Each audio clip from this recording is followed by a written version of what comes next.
अस्सलाम वालेकुम। प्रोग्राम में खुश आमदीद। सबसे पहले आज के प्रोग्राम का तारुफ, हमारी आज की टॉप स्टोरी होगी।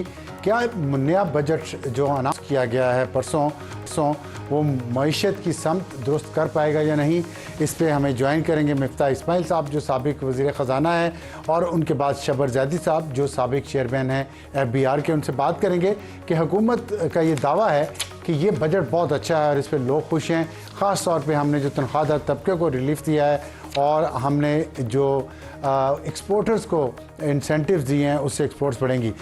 इसके बाद हमारा आज का हॉट इशू होगा कश्मीर कशीदगी का हल क्या। इस पर हम बात करेंगे सरदार अतीक अहमद खान साहब जो सदर है मुस्लिम कॉन्फ्रेंस के और साबिक वज़ीर आज़म आज़ाद कश्मीर। और हमारा आज का एडिटोरियल होगा पेंशन का बढ़ता बोझ और अगले कुछ सालों बाद पेंशन पाकिस्तान के सबसे ज़्यादा जो ख़र्चे हैं उनमें शामिल हो जाएगा पाकिस्तान की हुकूमत का, और ये इसका हल क्या है, लॉन्ग टर्म किस तरीके से इस मसले को हल करना चाहिए। इसे आज के एडिटोरियल में तो शुरू करते हैं। मिफ्ता इस्माइल साहब साबिक वज़ीर ख़जाना हमारे साथ मौजूद हैं। मिफ्ता साहब, आपने बजट सुना, आप काफ़ी मसरूफ़ रहे पिछले दिनों, तो हुकूमत का दावा है कि हमने बड़ा अच्छा बजट पेश किया है और इवन अपोजिशन भी आके हमें ये कह रही है कि आपका बजट बहुत अच्छा है, लेकिन ज़ाहिर है वो पब्लिकली ये बात नहीं कह सकते। आप भी ऐसे ही समझते हैं? अगर आप ये कहते हैं कि पिछले 3 बजटों से बेहतर है तो शायद बेहतर है, ठीक है। अच्छा, अगर लेकिन हुकूमत का तो पिछले 3 बजटों में भी यही दावा था कि हमारा बजट बड़ा अच्छा है, ठीक है। और बेहतर इसलिए कि क्योंकि आपने 3 साल पहले इस्तेसाल किया है नौकरी पेशा लोगों पे, उनके ऊपर सरचार्ज लगा के, तो आपने कम से कम वो पिछले साल आपने जो है वो हातिम ताई की कमर पर लात मारा था और 10 से 9% सरचार्ज कर दिया था, तो वो सरचार्ज हटा दिया, वो अच्छी बात है, ठीक है।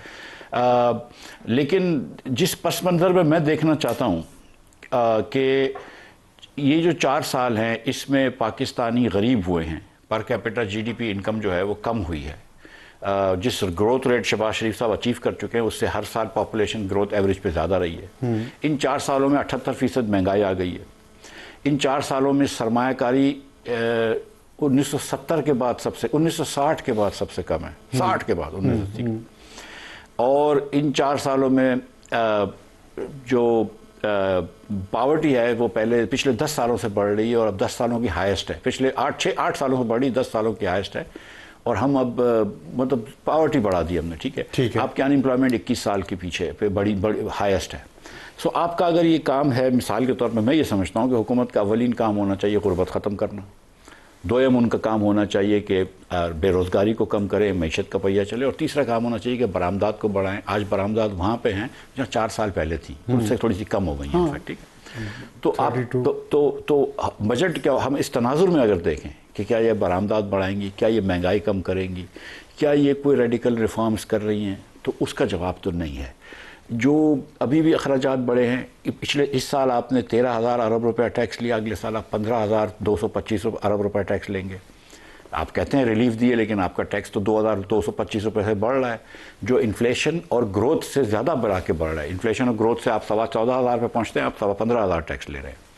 उसके बाद आप लेवी जो आपने इस साल 1,500 अरब रुपये लिए, अगले साल आप 1,700 अरब रुपये लेंगे। मतलब वो, लेकिन तनख्वाहदार तबके पे तो टैक्स कम किया। अच्छा, इसको ज़रा क्लियर कर लेते हैं। तनख्वाहदार तबके को 50 अरब रुपए की रिलीफ दी गई है, ठीक है। इसका ये मतलब नहीं है कि तनख्वाहदार तबके ने इस साल 600 अरब रुपया दिया है तो अगले साल वो 550 देगा, वो 700 देगा। वो ये कह रहे हैं कि वो तो वरना 750 हो जाता तो हमने तुमको 700 ले रहे हैं, ये कह रहे हैं। अच्छा। देखिए मैं आपको मिसाल देता हूँ, जैसे पेट्रोल की कीमत 50 रुपये बढ़ा के 5 रुपये कम, बस ये बस वही है। देखिए मैं आपको मिसाल दे देता हूँ, आपकी कंसिस्टेंसी तो है ना फिर पॉलिसी से। 2.5 लाख रुपए आपकी तनख्वाह है मिसाल के तौर पर, ठीक है।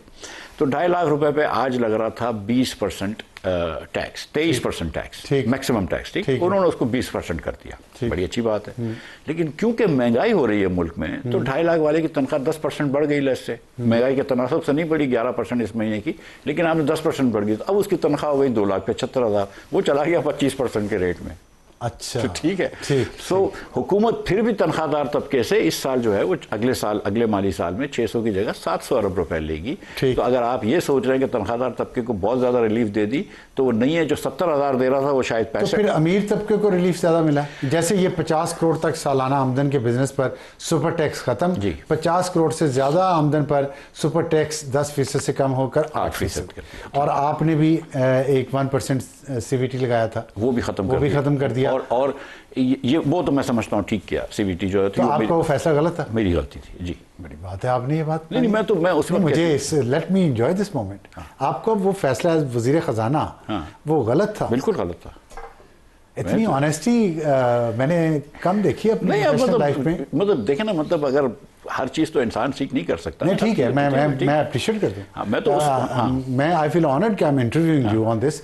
मुझे ये बताएं कि क्या गलती थी उसमें। मैं वैसे ये लर्निंग के लिए, ताकि ये हुकूमत भी सीखे कैसे लोग हैं जो अपनी गलती को मानते हैं, कम से कम ये तो वो गलतियां ना करें। देखिए गलती ये थी कि बाहर किसी की इनकम होना, आप उस पर टैक्स ले लें, लेकिन किसी ने अपने पैसे डिक्लेयर किए हुए और हमने एमनेस्टी दी हुई थी और उसके बाद उन्होंने डिक्लेयर किया था, उसके ऊपर उसके एसेट्स के ऊपर टैक्स लेना जो था ना वो मुश्किल हो गया था। उससे हुआ ये कि चलो वो थे अमीर लोग, ज़ाहिर है बाहर दुबई में लंदन में प्रॉपर्टी होती है, ये अरबपति लोग होते हैं, लेकिन हुआ ये कि इसमें से बहुत सारे मुल्क के बड़े लोग जो है ना वो पाकिस्तान से बाहर जाके रहने लगे, दुबई में रहने लगे। अब तो खैर दुबई मुश्किल हो गया, तो शायद ये साल ज़रूरी नहीं था, लेकिन वो मुश्किल हो गया तो वो रहने लगे बाहर। अच्छा, अब एक मरतबा जब पाकिस्तानी 6 महीने बाहर रहता है ना साल के, और टैक्स रेजिडेंसी यहाँ ख़त्म करता है, तो फिर क्या है कि वो जब दुबई में रहता है या लंदन में रहता है तो उसके दिमाग में वहाँ पे चीज़ें आती है तो वहाँ इन्वेस्टमेंट शुरू कर देता है। ओके, हाँ, जाहिर वही रहना, वो देख रहा है कि यहाँ मैं पैसा लगा रहा हूँ, तो इससे बेहतर है कि यार ये 4 पैसे छोड़ दो। आपके ख्याल में ये जो उन्होंने ख़त्म किया है, इससे पाकिस्तान में मनी फ्लो होगा टुवर्ड्स पाकिस्तान? मैं ये समझता हूँ कि दुबई में हालात मनी वैसे दुबई के हालात से इंशाल्लाह कुछ ना कुछ फ्लो होगा, लेकिन अगर मनी फ्लो नहीं भी होगा तो आउटफ्लो कम हो जाएगा। अच्छा, मतलब और हमारे पाकिस्तानी बाहर नहीं जाएंगे, और मेरे ख्याल से ये टैक्स गलती थी। ठीक, तो मैं उसी वक्त कह चुका था कि ये गलती है, लेकिन बहरहाल तो अच्छा चलें, ये बड़ी अच्छी बात की आपने, मैं वाकई बहुत इस बात से इम्प्रेस हुआ हूँ। तो ये जो 50 करोड़ तक सुपर टैक्स ख़त्म किया है, फिर 50 करोड़ से ज़्यादा से कम किया, तो ये तो अमीर लोगों को या उनके बड़े बिजनेसेस, बड़े बिजनेस, ज़ाहिर है 50 करोड़ रुपए कम से कम इनकम जिसकी हो उसको ही सुपर टैक्स लगता है ना। तो उनकी इनकम वही, इसी तरह देखें ना कि फर्स्ट क्लास और बिजनेस क्लास की टिकटों पे 3 लाख रुपए जो अमेरिका का टैक्स था वो शायद 50,000 कर दिया है, दुबई का 25,000 था, शायद 10,000 कर दिया है, तो ये भी कम कर दिया इन्होंने। ये चलो ठीक है, मुझे इसमें जो अमीर लोगों को मराद दी है, इसमें एक मेरे दोस्त हैं सारे, लेकिन मैं इसमें से गुजारिश ही करता हूँ कि एक जो चीज़ इन्होंने की है कि EFS पे 80 अरब रुपए की सब्सिडी दी है कि लोन जो है हम टेक्सटाइल वालों को या दीगर एक्सपोर्टर्स को सस्ता देंगे, हम लोन 4.5% पे ही देंगे। अगर लोन का बढ़ भी जाए, अभी इस वक्त 11.5 या शायद 12.5 भी हो जाए तो हम 4.5 पे ही देते रहेंगे। मेरा ये ख्याल है कि इस पर कोई एविडेंस नहीं है कि ये सस्ता लोन देने से हमारी एक्सपोर्ट बढ़ती है। तो ये जो आप लोन दे देते हैं, इनको ज़ाहिर है जिसको देंगे, अगर मुझको भी लोन देंगे तो वो लोन में तो मुझे फ़ायदा हो जाएगा, लेकिन कोई भी एविडेंस नहीं है कि इससे मुल्क की बरामदात बढ़ती हैं। जो हमने एविडेंस देखा है वो ये है कि जब आप उनको लोन्स देते हैं सस्ते कि एक्सपोर्ट्स की मशीनरी लेकर आओ, इंपोर्ट करो, अगर आप फैक्ट्री लगा रहे हैं एक्सपोर्ट के लिए कोई, तो आप उसके लिए मशीन के लिए पैसे दें, वो आपको फ़ायदा होता है उससे। लेकिन ये जो आप पैसे देते हैं, इससे अमूमन जो है वो डिफेंस वगैरह में DHA में प्लॉट्स वगैरह ख़रीद लेते हैं आजकल, वैसे ही बाज़ार में तेज़ी है, तो ये, लेकिन क्योंकि अब प्राइम मिनिस्टर का भी प्रेशर होता है, इनके यार दोस्तों का, बड़े लोगों का, और देखें ना हम अक्सर ये बात करते हैं कि बिस्क के अंदर हमने लोगों को भिखारी बना दिया है, बिस्क का बड़ा तनाज़े के साथ वो चलता है, लेकिन हम अमीर लोगों को भी बहुत सब्सिडी देते हैं, फर्टिलाइज़र वालों को कितनी सब्सिडी देते हैं। ये जस्टिफिकेशन नहीं होनी चाहिए ना, एक गलत काम की, दोनों तरफ ही कम करना चाहिए। गरीब लोगों को तो नहीं करना चाहिए मेरे ख्याल से, लेकिन अमीर लोगों को, लेकिन गरीब लोगों को अगर आप, हमारी जो कल्चर है उसमें अगर हम आदत लगा देंगे, जब सेल्फ रिस्पेक्ट नहीं रहेगी किसी की और वो घर बैठे उसे कुछ ना कुछ मिलता रहेगा तो कहेगा ठीक है मैं नहीं एफर्ट करता। देखिए हमारे मजहब में भी, हमारे रसूलुल्लाह सल्लल्लाहु अलैहि वसल्लम ने भी इस बात को डिस्करेज किया। हदीस है एक पूरी।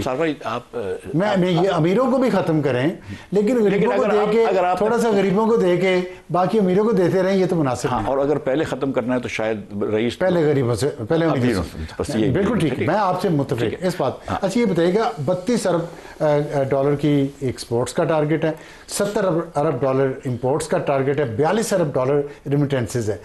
ये क्या इकोनॉमी है हमारी, 70 अरब की इंपोर्ट्स इस मुल्क में? देखिए जो दुनिया में बहुत तरक्की मुल्क कर गए ना, वो बरामदात पे, एक्सपोर्ट पे रिलाई करते हैं। Taiwan, Singapore, Hong Kong, Malaysia, Vietnam, ठीक है, बांग्लादेश, मगर ऐसा कंट्रीज हैं मिसाल के तौर पर नेपाल या फिलीपींस, जिनके रेमिटेंस बहुत बड़ा हिस्सा है, लेकिन उनकी इकोनॉमी तो फिर नहीं बन सकी ना। वो तो बिल्कुल एक ऐसी स्टेट्स हैं कि लूली लंगड़ी। तो आपके पास 2 मॉडल थे, है नहीं बोल रहा हूँ, थे। एक मॉडल था फिलीपींस नेपाल का, नेपाल की 25% ऑफ जीडीपी के बराबर इनकी रेमिटेंस आती है, और फिलीपींस का आप दुनिया भर में चले जाए हर जगह फिलीपीनो आपके नजर आते, ठीक है। और एक मॉडल था आपके पास सिंगापुर का या बांग्लादेश का या वियतनाम का। हाँ। अपने का यार ये बड़ी मेहनत का काम है, ये बच्चों को जो है ना यहाँ नौकरियाँ नहीं मिलती, बाहर भेज दो, ठीक है। मेरे अब जो घर है F7 में, तो उसके साथ एक रोमानियन एम्बेसी है, वो रोज़ 25, 30, 40 लड़के पड़े खड़े होते थे। मैं ख्याल से कोई वीज़ा कोई बेच रहा होगा।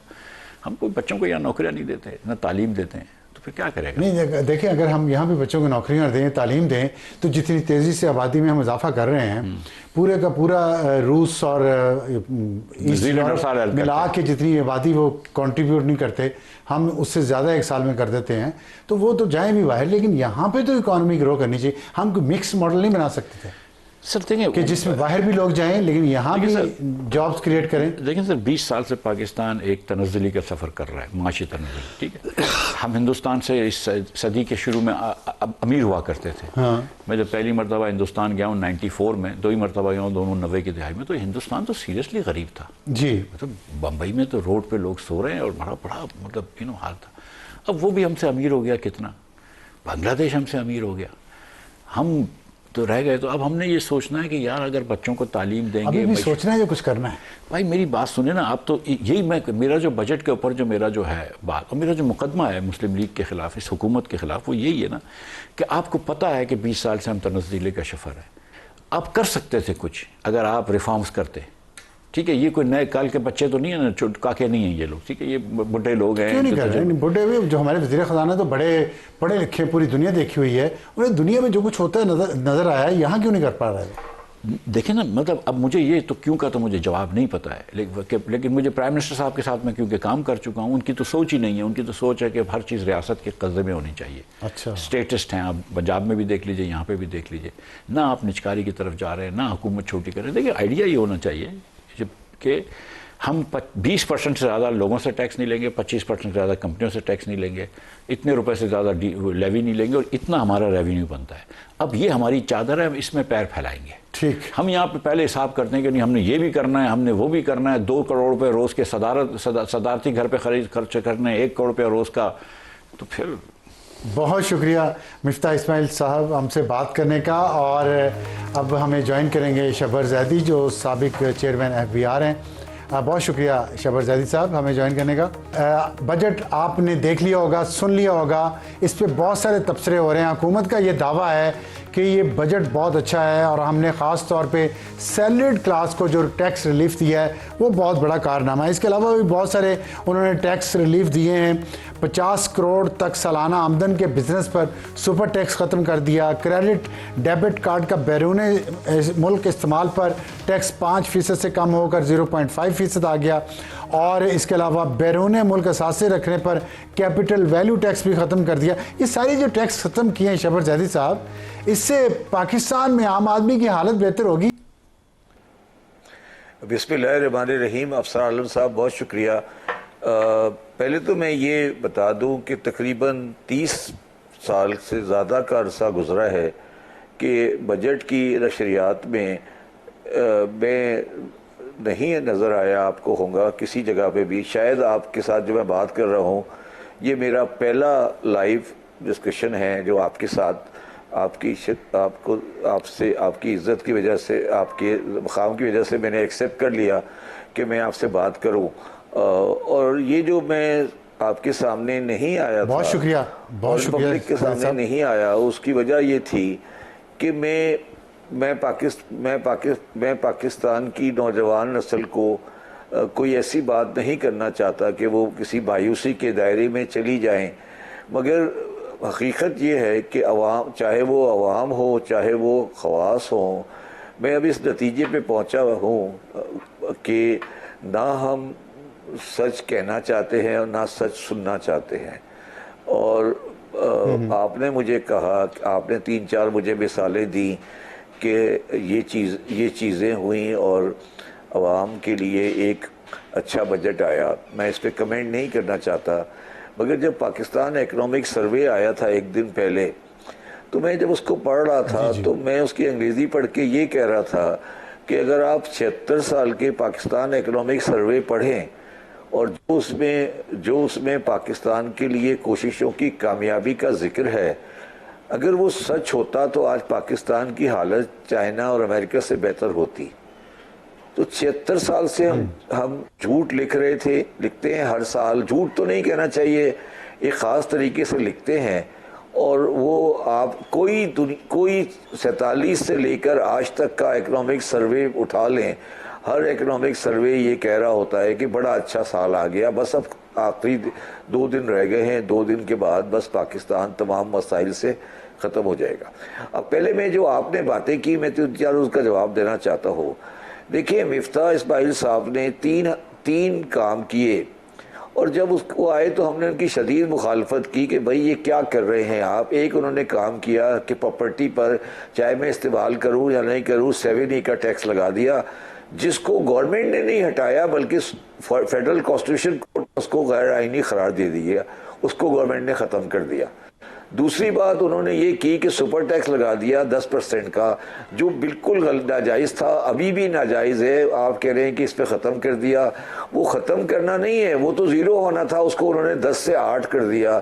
तो ये आप बात कर रहे हैं ना कि मैंने ये गलती की। सबसे बड़ी गलती, मैं पाकिस्तान में 2 फॉरेन एसेट की एमनेस्टियाँ लाया था 18 और 19 में।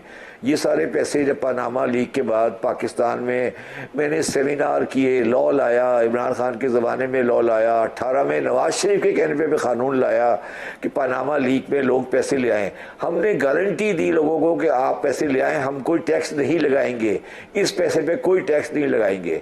मिफ्ता इस्माइल साहब ने उस पर 1% टैक्स लगा दिया, उसका नाम कैपिटल वैल्यू टैक्स था। उस टैक्स से पाकिस्तान के जो पैसे असासे में लेकर आया था वो सारे पाकिस्तान से बाहर चले गए। 22, 23, 24, 25 22, 23, 24, 25 4 साल तक आप झक मारते रहे। अब आके आपको 26 में अंदाज़ा हुआ कि ये बिल्कुल गलती हो गई है।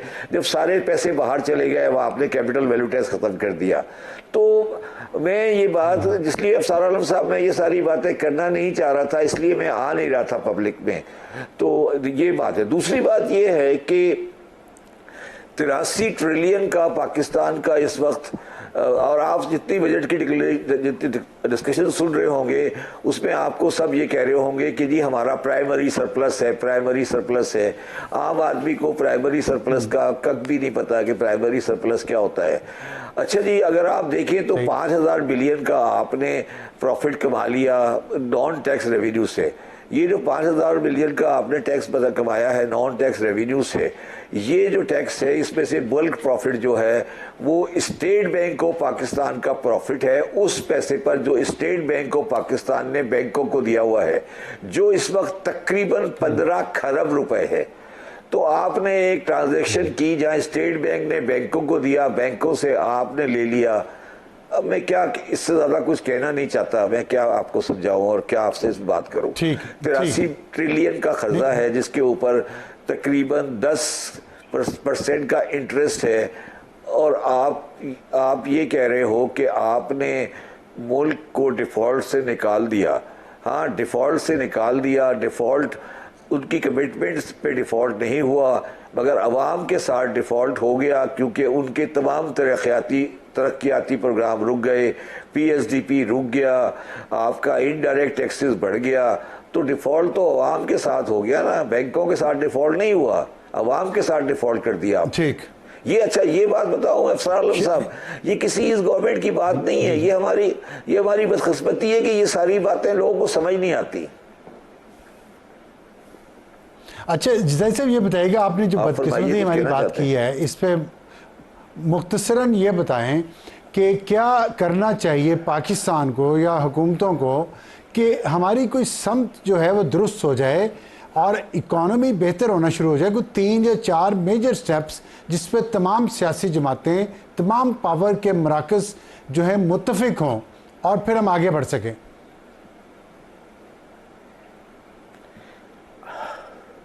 पहली बात ये करनी चाहिए कि हमें अपने दोस्त मुल्कों के साथ बात करके कुछ कर्जा ऑब्टेन कर और IMF के कर्जे से जान छुड़ाई, IMF के शिकंजे से जान छुड़ाई जाए। IMF अब हमारी जान के लिए अजाब बन गया है, क्योंकि हमने उनसे 7-8 बिलियन डॉलर लिया हुआ है, और उस 7-8 बिलियन डॉलर के सिलसिले में जो उनकी दवाइयाँ हैं, उन दवाइयों ने हमें इतना माजूर कर दिया है कि हमारे पास अब सोचने समझने की सलाहियत ख़त्म हो गई है। IMF प्रोग्राम पाकिस्तान के लिए अब जिस शक्ल में उनकी जो कंडीशनलिटीज़ हैं उनके साथ ये नहीं चल सकता। और शायद आप जानते हैं कि IMF प्रोग्राम इस वक्त दुनिया में चंद ही मुल्कों में रह गया है, बाकी अब IMF का प्रोग्राम किसी मुल्क के अंदर नहीं है। पहली बात तो ये है कि नेशनल कंसेंसस डेवलप किया जाए और ये कहा जाए कि हम चाहे परेशानी थोड़ी उठा लेंगे मगर IMF के पास नहीं जाएंगे, अगर जाएंगे भी तो अपनी शराइत पे जाएंगे, उनकी शराइत पे नहीं जाएंगे। ये पहली बात। दूसरी बात आपको ये कहनी पड़ेगी कि आपको ट्रेडर और आड़तियों से टैक्स लेना पड़ेगा, उनको सिस्टम में लाना पड़ेगा। अगर आप ट्रेडरों से डर गए और काशिफ चौधरी के साथ बैठकर 2 दिन पहले आपने एक स्कीम बना के पकड़ा दी जिसकी कोई हैसियत नहीं है, जिसकी कोई प्रैक्टिकल वायबिलिटी नहीं है, और आप उन बाज़ारों से डर रहे हैं, उन ट्रेडर्स से डर रहे हैं, उन पे काम नहीं करना चाहते, तो दूसरी बात। तीसरी बात, आपने ये कहा कि दुबई से जो पैसे, मैं बड़ी मुश्किल से लोगों को कन्विंस करके प्रोग्राम करके ये कह रहा हूँ कि दुबई बैठ गया, पैसे आ रहे हैं, पैसे आ रहे हैं, पैसे आ रहे हैं। उस पैसे को आपने पूरा डाइवर्ट कर दिया रियल इस्टेट की तरफ के यार रियल इस्टेट में डालो, प्रॉपर्टियाँ खरीदो, प्लॉट बनाओ, कारोबार, और यही कारोबार है, बाकी कोई कारोबार ही नहीं है। बस यही कारोबार है कि आपने क्या किया इस बजट में, आपने रियल इस्टेट वाले को अच्छा, अब रियल इस्टेट वाले के ऊपर अफसार आलम साहब मुझे बताएं, आप भी एक बड़े शहर में रहते हैं, मुझे एक प्रोजेक्ट बता दें रियल इस्टेट वाले का जो किसी गरीब या दरमियाने तबके का हो। 10-10 करोड़, 5-5 करोड़, 50-50 करोड़, 30-30 करोड़ के आप अपार्टमेंट बना के बेच रहे हैं। मुझे तो, मेरे पास तो पैसे नहीं है उसको खरीदने के, तो गरीबों के हाउसिंग स्कीम बननी चाहिए ना, रियल इस्टेट कंस्ट्रक्शन अमीरों के लिए बनानी है तो बना लें, खत्म हो गई बात। ये तीसरी बात। चौथी बात ये है कि आपको अपने इंपोर्ट के खर्चे कम करने चाहिए, बिला वजह की इंपोर्ट ख़त्म होनी चाहिए। ये जो आपने इंपोर्ट का खाचा खोला है, आप गाड़ियों पे गाड़ियाँ इंपोर्ट करे जा रहे हैं, कभी इलेक्ट्रॉनिक व्हीकल के नाम पे, कभी किसी के नाम पे, कभी किसी के नाम पर। आप इसको ख़त्म करें, पब्लिक ट्रांसपोर्ट कर दें, बसों को बढ़ाएं।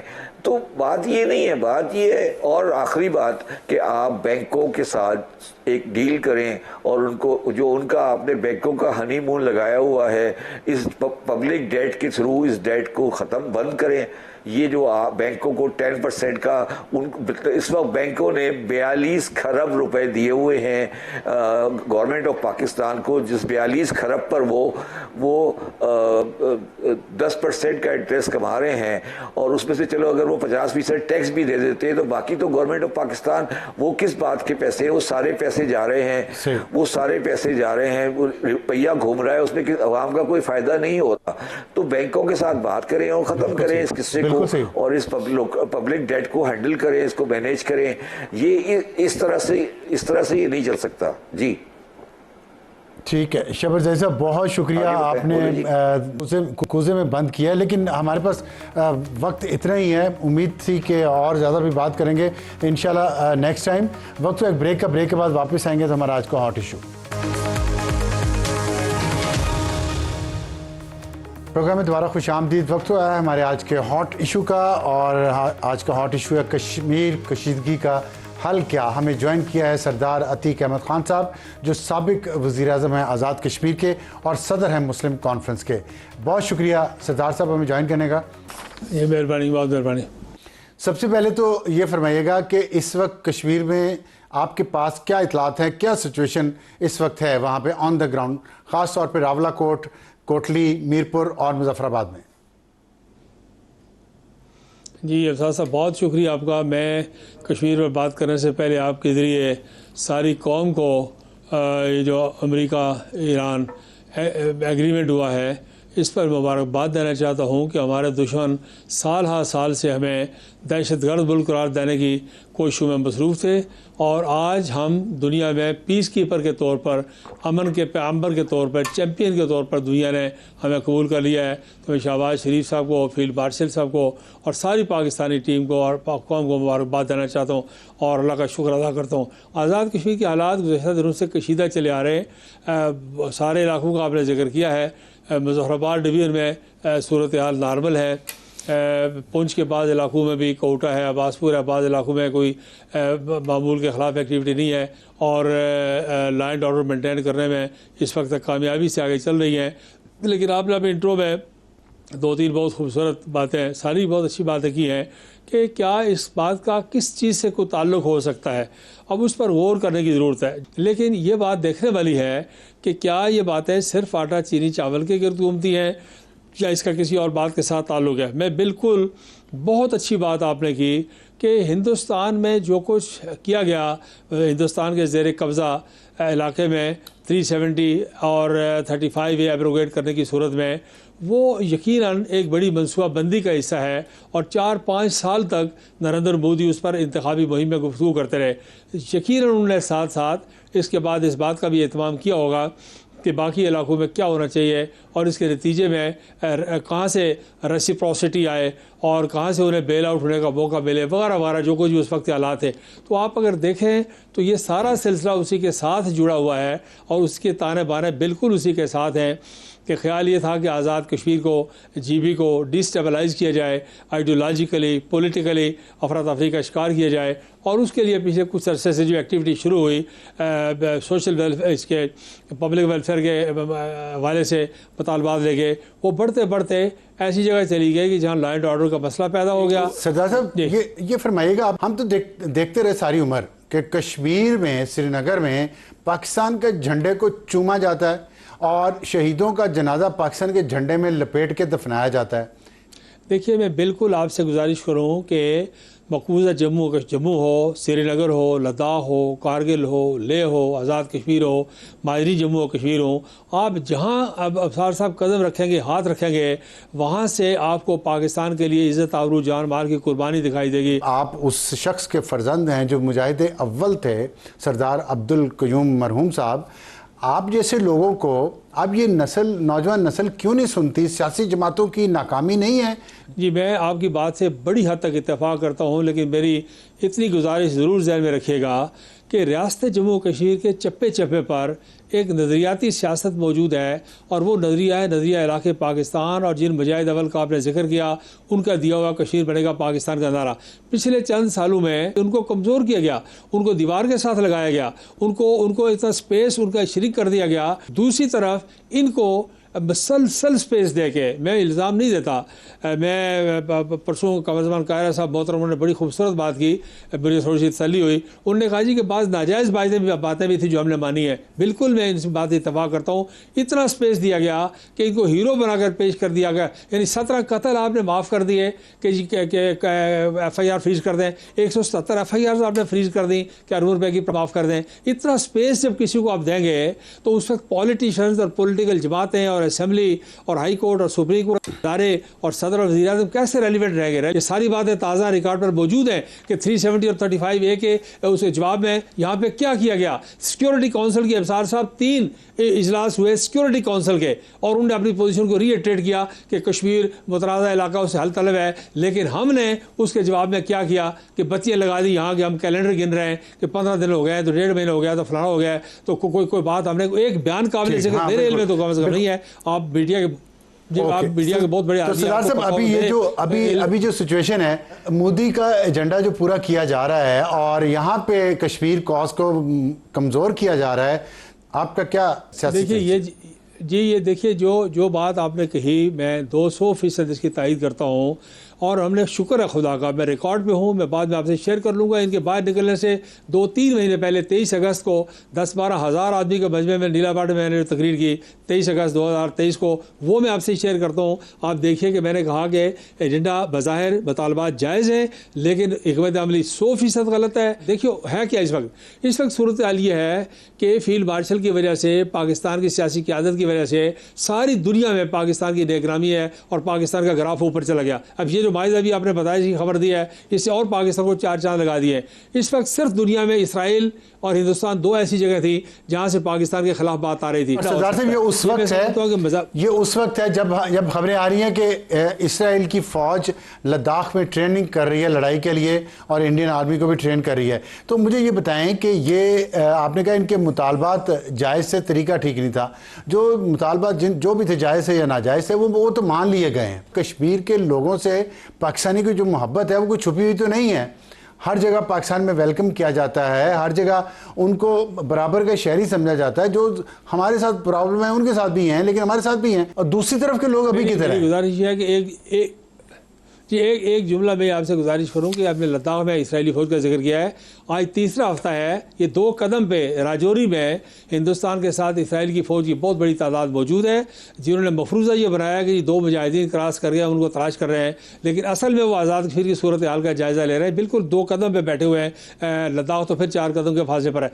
ये जो बात आप कह रहे हैं, ये आम लोग बिल्कुल मासूम है, बेगुनाह है, लाइल्म है। उन्हें सिर्फ इतना पता है कि आप 15 रुपये बिजली पैदा करके इन 4-5 लोगों के कहने पर आपने बिजली 3 रुपये देनी शुरू की, जो सारी रूए ज़मीन में कहीं नहीं हो सकता। ये आपने उनके लिए आपने कहा कि 6-8 लाख रुपये तनख्वाह लेने वाला 22 ग्रेड का जो अफसर है, उसको भी आप पंजाब के मुकाबले में 2000 रुपये मन पे देना चाहते हैं। तो ये आपने और मैंने मिलकर किया, ये हम सबको कबूल करना चाहिए। मैं माफ़ी चाहता हूँ इस बेअदबी गुस्ताखी की, लेकिन ये हमने बैठ के इतनी कंसेशन दी हैं तो आम आदमी जो है इनको मसीहा हमने इनको बना दिया उनका, इसलिए ये बात है। दूसरे लोग बिल्कुल, मैं कहता हूँ कल इलेक्शन हो रहे हैं, इलेक्शन का प्रोसेस है। अब ये इलेक्शन में आ जाएं और पता लग जाएगा कि जिन लोगों को गालियां दे रहे हैं माजरीन को और मकामी लोगों को, उसके नतीजे में लोग वोट इनको देते हैं या जी।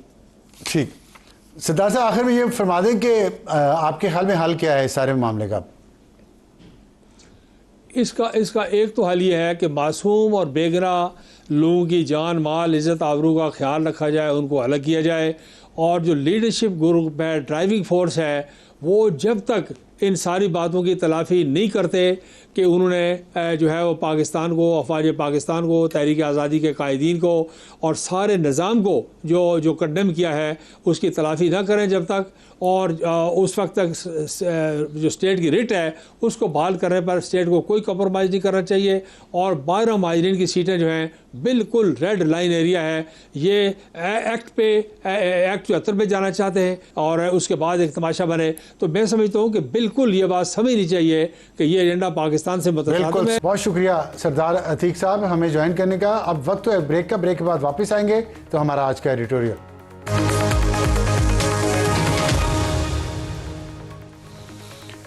और वक्त है हमारे आज के एडिटोरियल का। आपको बड़ी एक दिलचस्प सूरत हाल से आगाह करते हैं कि पाकिस्तान की जो माली मुश्किलात हैं वो बढ़ जाएंगी आने वाले सालों में, जैसे जैसे पेंशनों का बोझ बढ़ता जाएगा पाकिस्तान के बजट पे। मसलन इस साल जो बजट पेश हुआ है उसमें जो पूरे साल का तरक्याती मंसूबा है, PSDP जिसको कहते हैं, पब्लिक सेक्टर डेवलपमेंट प्रोग्राम, ये 25 करोड़ आवाम को जो आपने उनकी तरक्की के लिए जितना पैसा खर्च करना है वो है 1000 अरब रुपया 25 करोड़ के लिए। लेकिन पेंशन की मद में जो पैसे रखे गए हैं वो 1169 अरब रुपए हैं। और पेंशनर्स कितने हैं, इनकी तादाद मुख्तलिफ हिसाब किताब से 3 लाख से लेकर 4 लाख तक, मैक्सिमम कर लें 4 लाख। तो 4 लाख लोगों के लिए इस बजट में जितना पैसा मुख्तस किया गया है वो 25 करोड़ जिंदा आवाम की फलाह बहबूद पर खर्च किए जाने वाले पैसे से ज़्यादा है। और ये आने वाले दिनों में ये पेंशन का ये बोझ बढ़ता जाएगा। और पाइड जो एक बहुत ही अहम रिसर्च का इदारा है उसके मुताबिक 2050 तक, यानी अब से तकरीबन 24 साल बाद तक, पाकिस्तान के कुल अखराजात का निस्फ से ज़ायद हिस्सा पेंशन्स की अदायगी में चला जाएगा, पूरे बजट का आधे से ज़्यादा हिस्सा। तो बहुत ही ख़तरनाक सूरत हाल है, इसको एड्रेस करना पड़ेगा। इसको एड्रेस करने के लिए बहुत सारे तरीके हैं, लेकिन जो मौजूदा तरीका है, ये नहीं कह रहे हम कि पेंशनर्स की पेंशन बंद की जाए, बल्कि हो सकता है उनको पहले से ज़्यादा ज़रूरत हो पेंशन की, पेंशन ज़रूर देनी चाहिए, स्टेट का ये फ़र्ज़ है, लेकिन उसका तरीक़ाकार बदलना चाहिए। और उस पर बहुत सारे तरीके हैं। एक ये है कि उनसे जो पैसे लिए जाते हैं उनको इन्वेस्ट किया जाए, और उस इन्वेस्टमेंट में से जो प्रॉफिट आता है उसको उनको दिया जाए, और इसके साथ साथ उनकी जो अपनी कंट्रीब्यूशन है जब वो जॉब कर रहे थे उस दौरान जो वो करते हैं, दोनों मिला के उनको उतनी पेंशन मिल सकती है जितनी अब हम उन्हें दे रहे हैं। लेकिन जो तरीका का जो सिस्टम इस वक्त नाफिज है वो सस्टेनेबल नहीं है। या तो वो सिस्टम सस्टेनेबल रहेगा या पाकिस्तान की मईशत। इस पर गौर किसने करना है? पाकिस्तान की हुकूमत ने, वजारत ख़जाना ने और पार्लियामेंट ने। वो कब करेगी ये तो खैर मुझे भी नहीं पता, पार्लियामेंट को शायद पता हो, हुकूमत को पता हो, और जिन्होंने करना है उनको पता हो। अब तक के लिए इतना ही। खुदा हाफिज़ एंड गुड नाइट।